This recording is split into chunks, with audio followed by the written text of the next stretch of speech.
We all have things that are very, very important to us today. You might call them the gods of the 21st century. Look around at society, watch our television screens, and we see these gods in action. The things that we think are important, our desires and success, living by our social media or our sexual pleasures. Our brains bring rewards. We love finance and status, and we just simply love power, but we see that at the political level throughout the world. And we're ruled by our modern technologies. Some of the gods of the 21st century. But if you stop and think about it for a moment, the things that are really important to us, our gods, they determine our life's priorities. And that shows up in actions.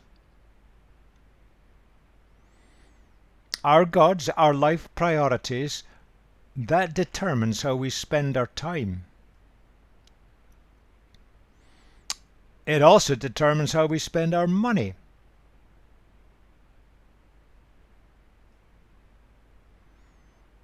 But even more important, it determines how we see other people and how we relate to them.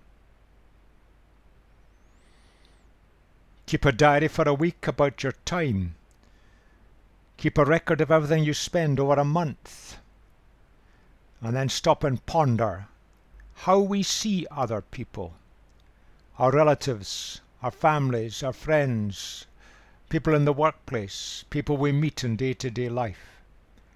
These are all determined by our gods, the things that are centrally important to us. Great theologian said that. A wise perception. Everyone worships something. The only choice you get is what to worship.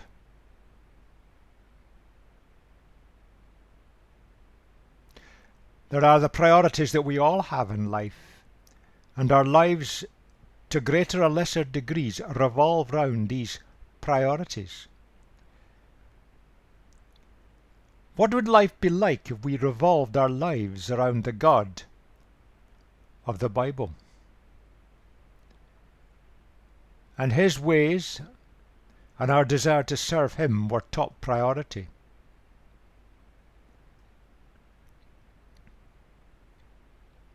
There's a big and fundamental question.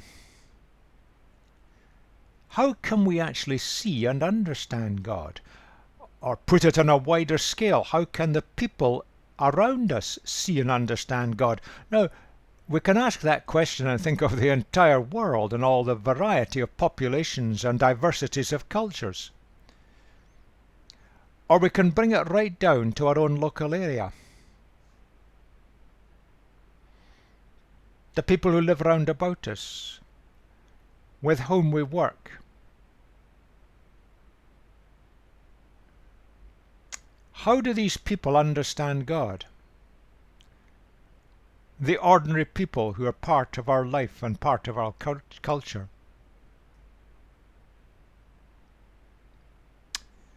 Seeing God? Well, let's think about other things. How do you see the wind?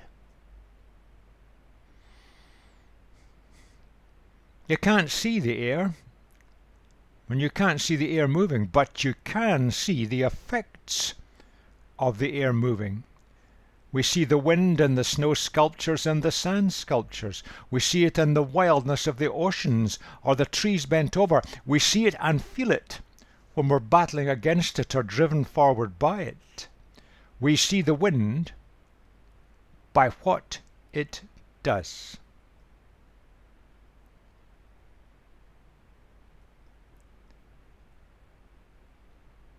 How can you see electricity? I could present a detailed explanation of the nature and behavior of electricity. It probably would be unintelligible to many of you listening. But it's exactly the same principle. We see electricity by what it can do. It can heat, it can light, it can drive a fan, it can run a railway system. It can run a radio, can drive our media, and most spectacularly, we can see it in the blasting of a lightning flash. We see electricity by what it does.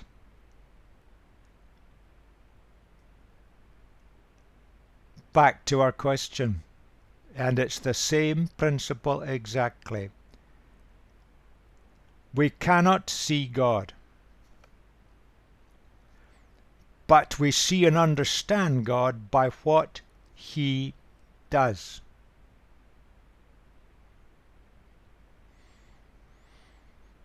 Let's pursue that principle a little bit further.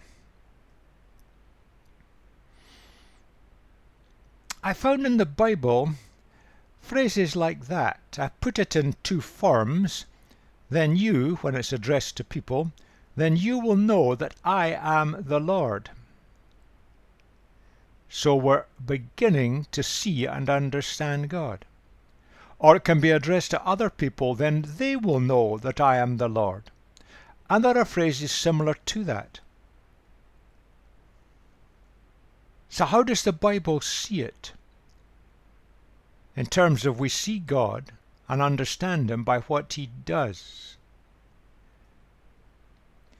Now phrases like that occur nearly 90 times in the Bible, mostly in the Old Testament, and in fact 2/3 are in the prophecy of Ezekiel. I'm working my way through Ezekiel at the moment, and you'll find presentations online as they become completed. That book has so much to say to us in the 21st century. But that phrase just kept striking me. You or they will know that I am the Lord. Now the word Lord is very often a translation of the word in the original that we say Yahweh. Now it appears in English as the word Jehovah, which you will find in some hymns of the past. But Yahweh has a meaning.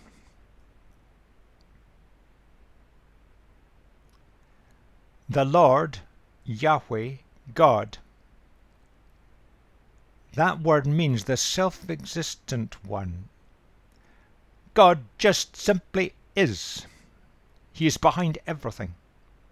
The word captures that meaning, but it also captures the idea of relationship. God has relationship within Himself, but between Himself and His creation, including you and me.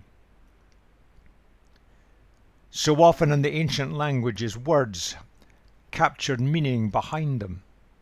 And to some extent in modern languages we have the same. Let's look at a few of the quotations. From Ezekiel, they will know that I am the Lord their God who brought them out of Egypt so that I might dwell among them. I am the Lord their God. God is speaking to the people of Israel, descended from a man called Israel.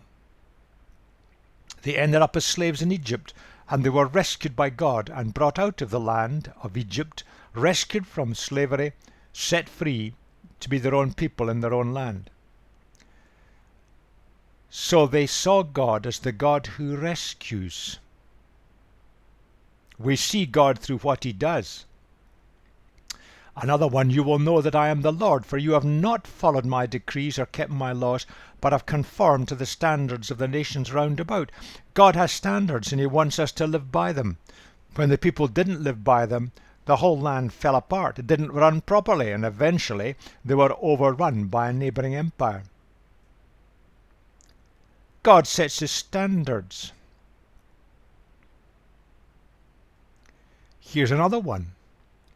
Then they will know that I am the Lord, when I have made the land a desolate waste because of all the detestable things they have done. The people of God rebelled, went their own way, did not live the kind of lives that God wished for them. their whole society started to fragment and fall apart. They weakened. They were overrun, and the Babylonian Empire devastated the land and destroyed it wantonly. See, God intervenes in the affairs of humanity, if we could but see it. But there are more. Here's another little selection. Speaking to Ezekiel himself, at that time your mouth will be opened, you will speak with him, and will no longer be silent, so you will be a sign to them, and they will know that I am the Lord. For about a decade, Ezekiel was a prophet to deportees in Babylon, but he was not able to speak openly. And he communicated so often by actions, by the things he did. He couldn't stand up, he couldn't go into the marketplace. Groups of people came to him in his home and they watched what he did. But now things had changed. And he was now able to speak openly. A major change in his life. And we see the hand of God in that. We understand and know God by what he does. Later the trees will yield their fruit, the ground will yield its crops, the people will be secure in their land. They will know that I am the Lord when I break the bars of their yoke and rescue them from the hands of those who enslaved them. Ezekiel could see a time when the exiles and deportees in Babylon would be released, returned to their land, and it would be security, return to their agricultural lifestyle. History shows it happened. Here is rescue, but also provision. The land provided what they needed.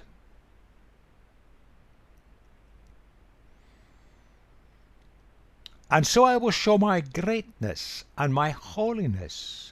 Worth pondering, that one. And I will make myself known in the sight of many nations. Then they will know that I am the Lord. God allowed his people to go into exile. He brought his people out of exile. And the people group that was the people of Israel went on. The other people groups who had suffered similar fates quietly disappeared in history. God took his people through. He had power to do it. And that power was seen in action, and the people groups round about could observe it and observe the difference.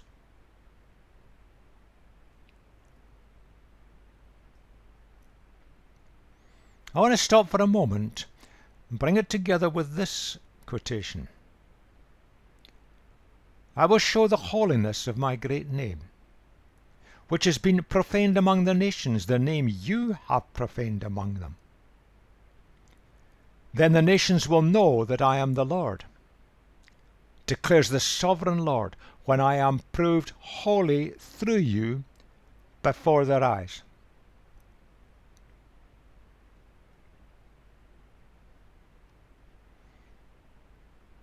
The people groups all around the people of God, the people of Israel. The people of Israel had failed.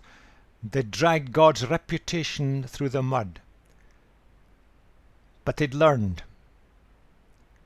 They were restored. And the people groups around about could see it. And they could see it with that statement. When I am proved holy through you before their eyes.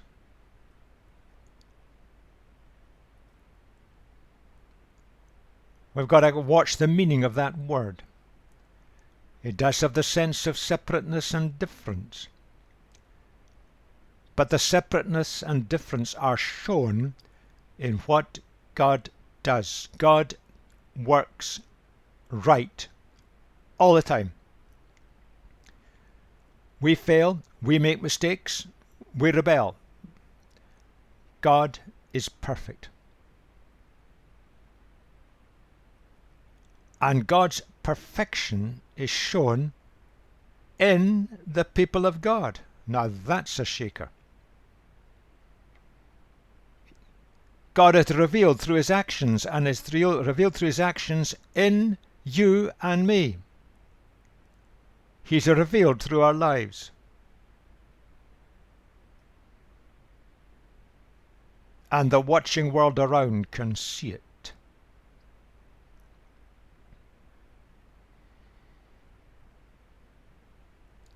One of the great central ideas throughout the whole of the biblical record, God makes himself known through lives that respond to him. And he's different from us because he's perfect. But he can lead us and direct us and transform lives. And the watching world around can see it. We see God by what he does.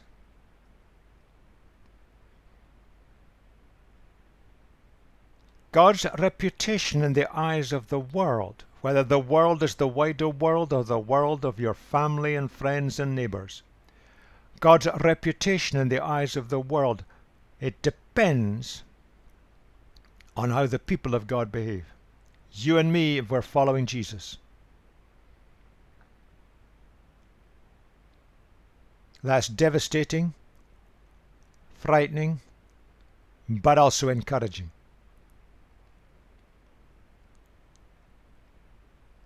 It's also worthwhile taking a statement like that, as it were, pinning it to your mantelpiece and living by it every day.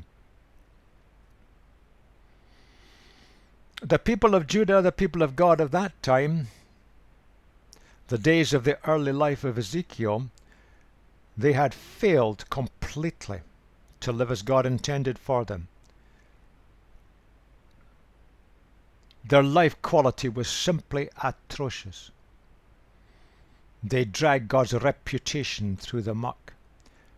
The name you have profaned among them is how Ezekiel describes it. You could see it in the society of his day. It was a bit like that.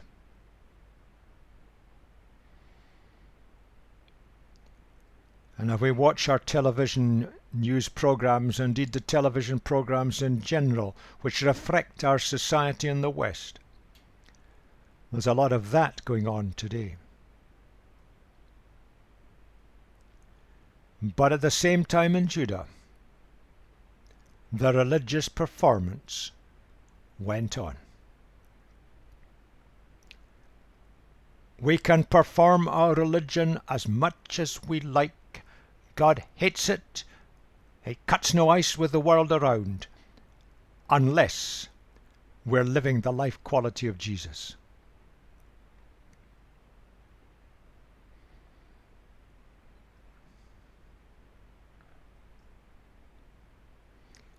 Back to the statement where we started. How we behave determines our priorities in our spending of money, our priorities in our spending of time, our priorities in how we treat each other. In some ways, we've got to stop thinking that we've got it right and trying to push other people to do it our way. We have to treat each other with respect, tolerance, always seeking the best for them, whether they agree with us or not. Look at Jesus.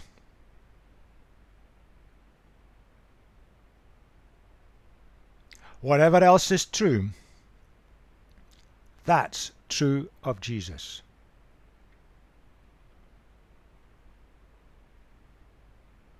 He lived entirely for the benefit of other people. That has to be our goal. God is seen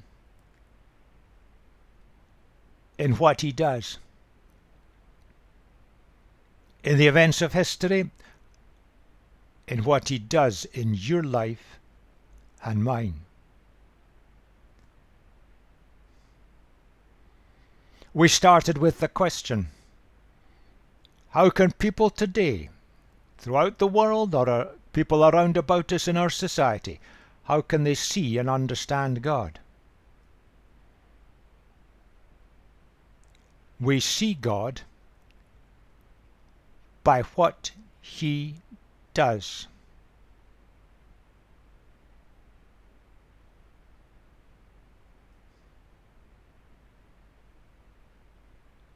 And Ezekiel draws attention, as do many of the biblical writers, to the way God intervenes in the events of history. And we can see God by what he does. But in the biblical record, we can see God by what he does in the lives of his people. And if we are following the way of Jesus, that means you and me. We see God by what he does.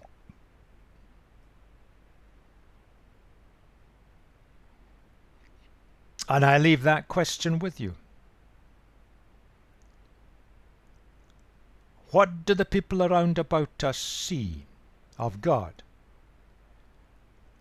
in our lives today? In what ways are our lives showing something of the God who made the universe?